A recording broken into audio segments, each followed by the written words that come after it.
নতুন গল্প শুনছি ইদানিং, নতুন গল্প শুনছি যে এবার বলে ভোট গণনা করতে অনেক বেশি সময় লাগবে। প্রিয় ভাই বোনেরা, এই দেশের মানুষ হয়তো গত এক যুগ ভোট দিতে পারেনি, কিন্তু ভোট দেওয়ার যে অভিজ্ঞতা তাদের নাই তা না। 91 সালে ভোট দিয়েছে, 96 সালে ভোট দিয়েছে, 2001 সালে ভোট দিয়েছে। ভোট গণনা করতে কেমন সময় লাগে বাংলাদেশের মানুষের সেই ধারণা আছে। কাজেই যদি কেউ ভোট গণনা করতে দেরি হবে এই উসিলা দিয়ে যদি কেউ কোনো সুযোগ নিতে চায়, প্রিয় ভাই বোনেরা, আপনাদেরকে তা প্রতিরোধ করতে হবে। পারবেন ইনশাআল্লাহ। প্রিয় ভাই বোনেরা, আমি আগেই বলেছি আমরা রাজনীতি করি, বিএনপি রাজনীতি করে এই দেশের মাটির জন্য, এই দেশের মানুষের জন্য, এবং সেই জন্যই বিএনপি বাংলাদেশের মানুষের সমর্থনে আল্লাহর রহমতে যতবার সরকার গঠন করেছে প্রত্যেক সময় বিএনপি চেষ্টা করেছে এমন কাজ করতে যেই কাজগুলোর মাধ্যমে এই এলাকার মানুষের উন্নয়ন হয়। স্কুল কলেজ তৈরি করা, রাস্তাঘাট তৈরি করা সহ কর্মসংস্থানের ব্যবস্থা করা। কিন্তু আমরা বিগত 15 বছর দেখেছি, বিগত 15 বছর আমরা দেখেছি কিভাবে দেশের মানুষকে তার এলাকার উন্নয়ন থেকে বঞ্চিত করা হয়েছে। প্রিয় ভাই বোনেরা, আজকে এই বৃহৎ অঞ্চল এখানকার কৃষক ভাইদের জন্য সবচেয়ে বড় অন্যতম একটি সমস্যা হচ্ছে বিভিন্ন খাল ছিল, বিভিন্ন বিল ছিল যেগুলা বন্ধ হয়ে গিয়েছে।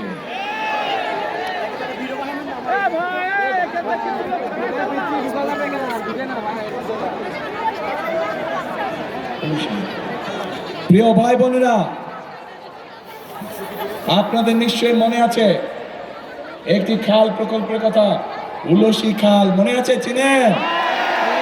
শহীদ রাষ্ট্রপতি জিয়াউর রহমানের সেই গেঞ্জি পরা ছবি নিশ্চয়ই এখনো অনেকের চোখের সামনে ভাসে। সেদিন উলসি খাল প্রকল্পের মাধ্যমে, উলসি খাল খনন করার মাধ্যমে শুধু উলসি খাল নয়, সারা বাংলাদেশে শহীদ রাষ্ট্রপতি জিয়াউর রহমান এরকম হাজার হাজার খাল খনন করেছিলেন, যার সুবিধা এই দেশের কৃষক ভাইরা, এই দেশের কৃষক ভাইরা পেয়েছে। এবং শুধু কৃষক ভাইরাই নয়, তার ফলে কৃষক ভাইদের ফসলের উৎপাদন দ্বিগুণ হওয়ার ফলে তার সুবিধা দেশের সাধারণ মানুষও পেয়েছে। প্রিয় ভাই বোনেরা, আমরা ইনশাআল্লাহ 12 তারিখে আপনাদের ভোটে নির্বাচিত হলে আমরা সরকার গঠন করার সাথে সাথে আমরা উলসি খাল সহ সারা বাংলাদেশে খাল খনন শুরু করতে চাই। আপনারা কি আছেন আমাদের সাথে খাল খননে? কারা কারা যাবেন আমাদের সাথে খাল খননে? ইনশাআল্লাহ আপনাদের সাথে খাল খননে আবার দেখা হবে। প্রিয় ভাই বোনেরা, এই এলাকায় শহীদ রাষ্ট্রপতি জিয়াউর রহমান আরেকটি প্রকল্প গ্রহণ করেছিলেন, জিকে প্রকল্প, জিকে প্রজেক্ট প্রকল্প। বিভিন্ন কারণে সেটি পরবর্তীতে বন্ধ হয়ে গিয়েছে। আমরা চাই ইনশাআল্লাহ আপনাদের সমর্থনে সরকার গঠন করলে সেই প্রকল্প আবার আমরা চালু করতে চাই। প্রিয় ভাই বোনেরা, একই সাথে আমরা সারা বাংলাদেশে মা বোনদের হাতে, গৃহিণীদের হাতে যেমন ফ্যামিলি কার্ড তুলে দিতে চাই, ঠিক একইভাবে আমরা সারা বাংলাদেশের সকল কৃষক ভাইয়ের হাতে কৃষি কার্ডও তুলে দিতে চাই। এই কৃষি কার্ডকে, এই কৃষি কার্ডের মাধ্যমে আমরা কৃষক ভাইদের কাছে ন্যায্য মূল্যে আমরা সার, বীজ, কীটনাশক, ওষুধ, যেটি তার যে পরিমাণ জমি, ওই জমির জন্য যে পরিমাণ প্রয়োজন সেইটি আমরা তার কাছে ঘরে দিয়ে আসতে চাই, ঘরে পৌঁছে দিতে চাই কৃষক ভাইদেরকে। এবং এই কৃষি কার্ডের মাধ্যমে শুধু যে এটাই পাবে তা না, কৃষি ঋণ থেকে অন্য সকল কিছু অনেক সহজ হবে। প্রিয় ভাই বোনেরা, শুধু কৃষক কার্ডই নয়, আমরা সিদ্ধান্ত গ্রহণ করেছি যে ইনশাআল্লাহ আপনাদের ভোটে বিএনপি সরকার গঠন করলে পরে এই মুহূর্তে যে সকল কৃষক ভাইদের 10,000 টাকা পর্যন্ত কৃষি ঋণ আছে, সেই কৃষি ঋণ আমরা সুদ সহ মওকুফ করব ইনশাআল্লাহ। কারণ বিএনপি নির্বাচিত সরকার গঠন করলে সেটি হবে জনগণের সরকার, সেটি হবে এই দেশের মানুষের সরকার। এবং এই দেশের মানুষের সরকার হবে বলে আমরা সেই সকল কাজ করতে চাই যে সকল কাজ করার ফলে দেশের সাধারণ মানুষের ভাগ্যের পরিবর্তন হবে। প্রিয় ভাই বোনেরা, যশোর সহ, ঝিনাইদহ সহ, মাগুরা, মেহেরপুর, চুয়াডাঙ্গার একটি বড় সমস্যা আছে। আমাদের তরুণ সমাজের সদস্য, যুব সমাজের সদস্য, অনেক সদস্য আছে শিক্ষিত, কিন্তু তাদের কর্মের সংস্থান নেই। আমরা এই ব্যাপারে পরিকল্পনা গ্রহণ করেছি যে আমরা এই জায়গাগুলোতে, আপনাদের স্ব জায়গাগুলোতে আমরা বিভিন্ন রকমের ভোকেশনাল এবং ট্রেনিং ইনস্টিটিউট তৈরি করব, যাতে করে আমরা আমার তরুণ এবং যুব সমাজের সদস্যদেরকে সেখানে ট্রেনিং দেওয়ার মাধ্যমে ব্যবসা বাণিজ্য করতে পারবে, একই সাথে তারা যদি বিদেশে গেলে কর্মসংস্থানের ব্যবস্থা করতে পারবে, সেভাবে আমরা তাদেরকে গড়ে তুলতে চাই। প্রিয় ভাই বোনেরা, আমরা নারী মা বোনদের জন্য কি করব তাদের কথা আপনাদের সামনে তুলে ধরেছি। আমরা কৃষক ভাইদের জন্য কি করব তাদের কথা আপনাদের সামনে তুলে ধরেছি। আমরা আমাদের যুব সমাজের বা তরুণ সমাজের সদস্যদের কিভাবে কর্মসংস্থানের ব্যবস্থা করব, আইটি পার্ক নির্মাণ সহ, আইটিতে ট্রেনিং বৃদ্ধি করা সহ বিভিন্ন ভোকেশনাল ইনস্টিটিউট স্থাপন করার মাধ্যমে সেটি আপনাদের সামনে তুলে ধরেছি। এখন আমি আরেক শ্রেণীর মানুষ নিয়ে আপনাদের সামনে বলতে চাই। প্রিয় ভাই বোনরা, আমাদের সমাজে এক শ্রেণীর মানুষ আছেন যারা অত্যন্ত সম্মানী মানুষ। এই মানুষগুলো আমাদের জীবন থেকে মৃত্যু পর্যন্ত তারা আমাদের সাথে সম্পর্কিত। জীবনে চলার বাঁকে বিভিন্ন সময় তারা আমাদেরকে বিভিন্ন উপদেশ দিয়ে থাকেন বিপদে আপদে। এই মানুষগুলো হচ্ছেন আমাদের মসজিদ মাদ্রাসার খতিব, ইমাম, মুয়াজ্জিন সাহেব এবং একই সাথে ভিন্ন ধর্ম যারা আছে তাদের যে ধর্মগুরু যারা আছেন সেই মানুষগুলো। আমরা সিদ্ধান্ত গ্রহণ করেছি আপনাদের ভোটে ইনশাআল্লাহ 12 তারিখে আপনাদের ভোটে নির্বাচিত হলে পরে এই মানুষগুলোকে আমরা ধীরে ধীরে সরকারের পক্ষ থেকে সম্মানের ব্যবস্থা করব, যেন তারা একটি সম্মানজনক অবস্থায় জীবনযাপন করতে পারেন। প্রিয় ভাই বোনেরা, এই বাংলাদেশে 1971 সালে স্বাধীনতা যুদ্ধ হয়েছে। বিভিন্ন সময়ে আন্দোলন, গণতন্ত্র পুনরুদ্ধারের জন্য আন্দোলন সংগ্রাম হয়েছে। 2024 সালে জুলাই আগস্ট মাসে আন্দোলন হয়েছে স্বাধীনতা রক্ষা করার জন্য। সেই আন্দোলনের সময় আমরা কিন্তু কারো ধর্ম বর্ণ কোনো কিছু দেখিনি। রাজপথ দখলের সময় আমরা মুসলমান, হিন্দু, বৌদ্ধ, খ্রিস্টান সকল ধর্মের মানুষ মিলে যুদ্ধ করে এই দেশ স্বাধীন করেছি। আমরা মুসলমান, হিন্দু, বৌদ্ধ, খ্রিস্টান সকল মানুষ মিলে স্বৈরাচারের বিরুদ্ধে আন্দোলনকে সফল করেছি। প্রিয় ভাই বোনেরা, আমরা বিএনপি, আমরা মুসলমান, হিন্দু, বৌদ্ধ, খ্রিস্টান সকল ধর্মের মানুষকে সাথে নিয়ে আগামী দিনে শান্তিতে বসবাস করতে চাই এবং আমরা সকলকে সাথে নিয়ে এই দেশকে সুন্দরভাবে গড়ে তুলতে চাই। এবং সেজন্যই যদি এই দেশকে সুন্দরভাবে গড়ে তুলতে হয়, তাহলে প্রিয় ভাই বোনরা, এই দেশের যারা মালিক, অর্থাৎ আমরা যারা বিএনপিকে আমরা মনে প্রাণে বিশ্বাস করি, আমাদের সকল ক্ষমতার উৎস হচ্ছে জনগণ। এই দেশের মালিক কারা? কি ভাই, কারা? জনগণ। কাজেই মালিক যেহেতু জনগণ, কাজেই জনগণের যদি সমর্থন আমাদের পাশে থাকে, জনগণের যদি সমর্থন আমাদের সাথে থাকে, তাহলে আমরা আমাদের কাঙ্ক্ষিত বাংলাদেশ গড়ে তুলতে সক্ষম হব ইনশাআল্লাহ। প্রিয় ভাই বোনেরা, জনগণের সমর্থন হচ্ছে একটি রাজনৈতিক দলের জন্য সবচেয়ে বড় শক্তি। কাজে আমরা বিশ্বাস করি জনগণের শক্তিকে এবং আমরা বাধ্য থাকি জনগণের কাছে জবাবদিহি করতে। এবং সেই জন্যই আমরা সকল সময় বলে থাকি জনগণই আমাদের সকল ক্ষমতার উৎস। প্রিয় ভাই বোনেরা,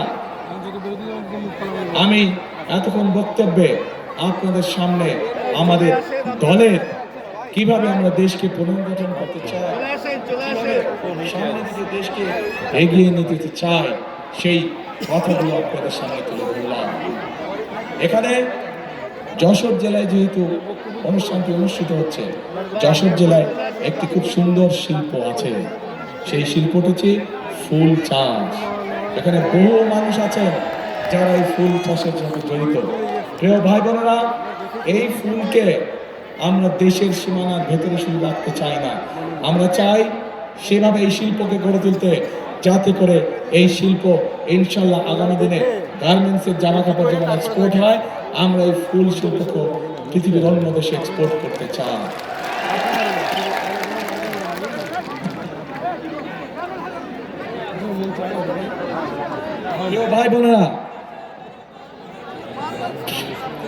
প্রিয় ভাই বোনেরা,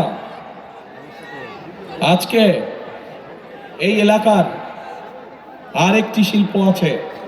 যদি আমরা এই শিল্পটিকে গড়ে তুলতে পারি, মানুষের যেরকম সমস্যার সমাধান হবে, একইভাবে কর্মসংস্থানের সুযোগ হবে এবং আমরা বহু পরিমাণ বৈদেশিক মুদ্রা অর্জন করতে হবে, বৈদেশিক মুদ্রা সাশ্রয় করতে সক্ষম হব। কি সেটি হচ্ছে আখ চাষ। আমরা দেখেছি এই এলাকায় প্রচুর আখ চাষ হয়, কিন্তু তারপরেও আমাদের চিনি কলগুলো বন্ধ হয়ে পড়ে থাকে। প্রিয় ভাই বোনেরা, আমরা এই চিনি কলগুলোকে আবার চালু করতে চাই।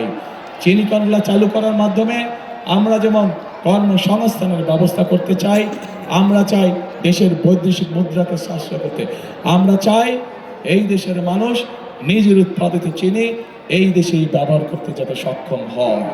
প্রিয় ভাই বোনেরা, এইভাবেই আমরা ধীরে ধীরে প্রত্যেকটি এলাকা, প্রত্যেকটি জেলা, সামগ্রিকভাবে সমগ্র বাংলাদেশকে আমরা পরিকল্পিতভাবে গড়ে তুলতে চাই, যার ফলে আমরা আমাদের প্রত্যাশিত বাংলাদেশকে গড়ে তুলতে সক্ষম হব। এখন প্রিয় ভাই বোনেরা, আপনাদের কাছে আমার একটি জিজ্ঞাসা, আপনাদের সকলের কাছে আমার একটি জিজ্ঞাসা। এতক্ষণ আমি আপনাদের সামনে আমাদের পরিকল্পনার কথাগুলো তুলে ধরলাম। আমরা দেশকে কিভাবে চিন্তা করছি সাজানোর জন্য, আমরা চিন্তা করছি দেশকে কিভাবে সুন্দরভাবে সামনের দিকে গড়ে তোলা যায়, আমরা চিন্তা করছি কিভাবে আমাদের মা বোনদেরকে অর্থনৈতিকভাবে, শুধু অর্থনৈতিকভাবে না, ফ্যামিলি কার্ডের মাধ্যমে অর্থনৈতিক এবং রাজনৈতিকভাবে স্বাবলম্বী করে গড়ে তোলার জন্য আমরা চিন্তা করছি কিভাবে আমাদের কৃষক ভাইদের পাশে থেকে তাদেরকে অর্থনৈতিকভাবে স্বাবলম্বী করে গড়ে তোলার জন্য আমরা চিন্তা করছি কিভাবে আমাদের তরুণ এবং যুব সমাজের সদস্যদের বিভিন্ন রকম কর্মসংস্থান তৈরি করার মাধ্যমে তাদেরকে বেকারত্বের অভিশাপ থেকে বের করে নিয়ে আসার জন্য আমরা চিন্তা করছি আমাদের ধর্মীয় সম্মানী ব্যক্তি যারা আছেন, সে যে ধর্মীয় হোক না কেন, তাদেরকে একটি সম্মানজনক যাতে জীবনযাপন করতে পারেন তার ব্যবস্থা করার জন্য এবং একই সাথে এলাকার বিভিন্ন যে গুরুত্বপূর্ণ প্রকল্পগুলি আছে সেগুলো কিভাবে আমরা বাস্তবায়ন করব সেটিও কম বেশি আপনাদের সামনে তুলে ধরেছি। প্রিয় ভাই বোন, এখন আমার একটি জিজ্ঞাসা আছে। প্রিয় ভাই বোনেরা, আপনাদের সকলকে জিজ্ঞাসা আছে, রেডি? জিজ্ঞেস করবো নাকি? করবো? এতক্ষণ তো আমি আমার পরিকল্পনার কথা বললাম, কিন্তু এই যে এখানে এই যে 22 জন দাঁড়ান তো, আপনারা একটু 22 জন শুধু প্রার্থী যারা তারা দাঁড়াবেন, একটু দাঁড়ানোর সিস্টেম হচ্ছে। এই যে 22 জন, এই যে 22 জন ব্যক্তি যার হাতে আপনারা ধানের শীষ দেখতে পাচ্ছেন, এতক্ষণ তো আমার পরিকল্পনা করছি, কিন্তু এই 22 জনকে নিয়ে আপনাদের পরিকল্পনাটা কে? আপনাদের পরিকল্পনা কে? কে আপনাদের পরিকল্পনা? ধানের শীষ না? ধানের শীষ দিয়ে জিতানো এদেরকে? ধানের শীষ দিয়ে যেতে না। ধন্যবাদ। বসেন। এদের হাতে আমরা ধানের শীষ তুলে দিয়েছি। 12 তারিখ পর্যন্ত আপনারা এই 22 জনকে খেয়াল রাখবেন। ইনশাল্লাহ 12 তারিখে জিতলে বলে 13 তারিখ থেকে এরা খেয়াল রাখবে আপনার এলাকার উন্নয়ন, এরা খেয়াল রাখবে আপনার সমস্যার সবকিছু ইনশাল্লাহ।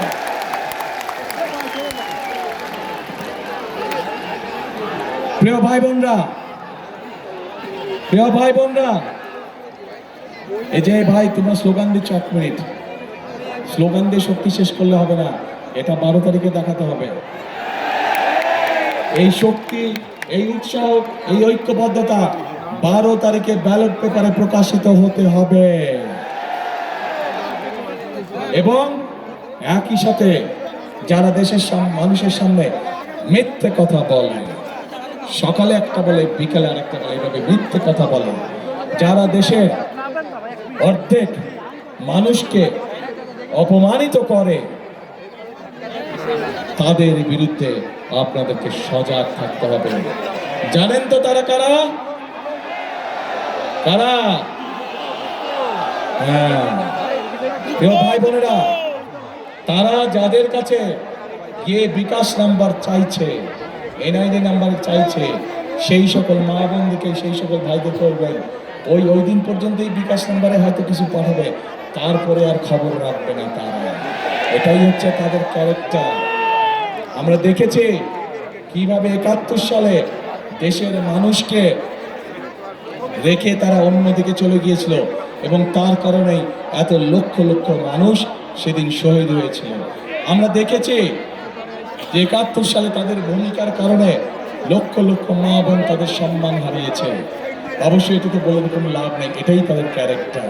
এবং সেই জন্যই যার নিজের দেশের প্রতি দরদ নাই, ৭১ সালে প্রমাণ হয়েছে, আবার আজও প্রমাণ হলো, এই দেশের মা বোনদের জন্য, এই দেশের নারী সমাজের জন্য এদের কোনো দরদ না। কাজে প্রিয় ভাই বোনরা, আজ আমাদেরকে সতর্ক হতে হবে, আমাদেরকে সজাগ হতে হবে, চোখ কান খোলা রাখতে হবে যে ওইসব ষড়যন্ত্রীরা কোথায় কোথায় ষড়যন্ত্র ওত পেতে বসে আছে। যেখানে ওত পেতে বসে থাকবে সেখানে আপনাকেও আপনার মতো করে জনগণকে সাথে নিয়ে ব্যবস্থা করে দিতে হবে, যাতে করে তাদের ষড়যন্ত্র কোনোভাবেই ফায়দা না পায়। এখন প্রিয় ভাই বোনেরা, আমরা কি বাংলাদেশকে আগামী দিন গড়ে তুলতে চাই? আচ্ছা, বাংলাদেশকে যদি আগামী দিন গড়ে তুলতে হয় তাহলে একটি কাজ, একটি স্লোগান, করব কাজ, গর্ব দেশ। তারপরে সবার আগে বাংলাদেশ, করব কাজ, সবার আগে বাংলাদেশ। প্রিয় ভাই বোনেরা, আজ আসুন এই নির্বাচনকে শুধু নির্বাচন দেখলে হবে না, এই নির্বাচনকে দেখতে হবে রাইট এবং রঙের দিন হিসাবে, দেশপ্রেমিক এবং দেশ বিরোধীদের দিন হিসাবে। এবং বাংলাদেশের মানুষ অতীতে কখনো ভুল করেনি, সকল সময় তারা দেশপ্রেমিকদের সমর্থন দিয়েছে এবং তাই আমরা আল্লাহর রহমতে আত্মবিশ্বাসী, ইনশাআল্লাহ বিএনপি 12 তারিখে আপনাদের সমর্থন পাবে এবং আপনাদের সমর্থন নিয়েই বিএনপি শুরু করবে তার কাজ, করব কাজ, গর্ব দেশ, সবার আগে বাংলাদেশ। প্রিয় ভাই বোনেরা, যাবার আগে আরেকটি কথা বলে যাই, খাল কাটতে যাবেন কে কে আমার সাথে? ইনশাআল্লাহ 12 তারিখে নির্বাচিত হলে পরে সরকার গঠন করে আমরা আসবো, খাল খনন কর্মসূচি শুরু করব। আমার সাথে থাকতে হবে সবাইকে, থাকবেন তো? ইনশাআল্লাহ। আল্লাহ হাফেজ। বাংলাদেশ জিন্দাবাদ, বাংলাদেশ জাতীয়তাবাদী দল জিন্দাবাদ। আসসালামু আলাইকুম।